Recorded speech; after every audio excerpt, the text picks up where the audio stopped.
Usuku ulesihlanu umhla ka-22 kuMeyi onyakeni ka-2026. Izindaba ezithinta iqembu i-IFP sikwethulela zona bukhoma sisemahhovisi eqembu i-IFP eThekwini. Lokuyila sithola khona udaba oluthi umongameli weqembu i-IFP umhlonishwa Velenkosini Hlabisa umemezele ngokusemthethweni unobhala kazwelonke wophiko lwentsha ye-IFP okuyi-IFP Youth Brigade umlungisi Mabaso ophinde abe ngu-MMC obhekele ukuhleliswa kwabantu e-City of Johannesburg njengalowo iqembu i-IFP elizofolosa ngaye esikhundleni sokuba imeya kumasipala i-City of Johannesburg njengoba kubheke okhethweni lo masipala oluzoba ngoNovember 4 kuwona lo nyaka. Nokho umbuzo omkhulu uthi ngabe wena usukubhalisele ukuvota? Njengamanje sila edolobheni eThekwini nokuyila sixoxisana khona nabantu abasha ukuze sithole kubona ukuthi ngabe bakubhalisele yini ukuvota njengoba ngomhla ka-4 kuNovember kuwusuku olukhulu la abantu kulindeleke ukuthi beyovota. Mfowethu awusitshele kafushane ngabe wena ukubhaliselile ukuvota nanokuthi iziphi izinto ezigqugquzelayo njengelungu lomphakathi ukuthi uhambe uyobhalisa ubhalisele ukuvota?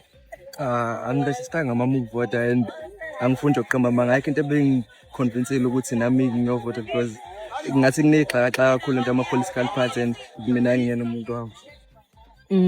Sesimpe uma ngabe uyovota umuntu kuyakushola ukuthi into osukuyivotela kakhulu ukuze uzobona uguquko emphakathini wakho, uzobona kuba nentuthuko idingeni ifunayo as umphakathi nabantu abasha zibone liphenduleka. So izwi lakho uzodlulisa kanjani ungayivota?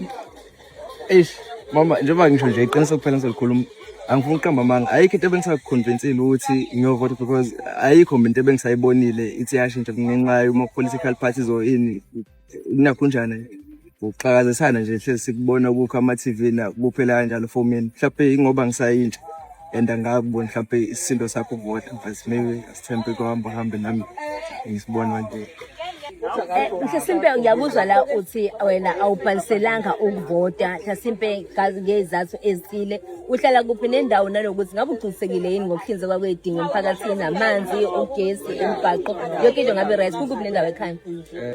Ngihlale nje esibheke esikhaweni noma and angiqamba amanga nangakithi zikhona ixhakaxhaka zawo amanzi nemizi ukuthi eminye ayilungile kahle, so cawathi mhlawumbe ukuvota kwabanye nafethi. Ukhuluma ngokuthi ke ukuvota uyasibona isidingo sakho for abanye abantu. Mhlasimpe asivele sikulekelele ukuthi ukubhalisele ukuvota ukuze makushawa uNovember 4 mhlawumbe usuba convinced ukuthi mhlawumbe awusuke ngihambe ngiyovota kube ukuthi you stand a good chance ukuthi nawe ungavota. Can we? Inkinga mama. Okay, all right. So what I'm going to do now ngizocela ucolleague wami uzokulekelela ukuthi uregister kanjani ukuvota. La mubuka i-t-shirt yeqembu i-IFP ne-QR code. So le QR code uma uthatha ifoni yakho uscanner ungena kuyona uzokwazi ukuthi ungene kuyi QR code ikuthathe straight ikuse ku portal ka IEC bese usiyakwazi ukuthi uregistele ukuvota ke ngaleyo ndlela. So njengamanje sizothatha la ifoni khona manje on the spot noma ngobanike uma ngabe uhlangana nomuntu ogqoke iskipa se-IFP efake lesi skipa lesi uyamcela aphenduke. Njengoba ubona nje sesingene kwi-QR code straight kuyashesha siyongena khona la kwi-portal yakwa IEC.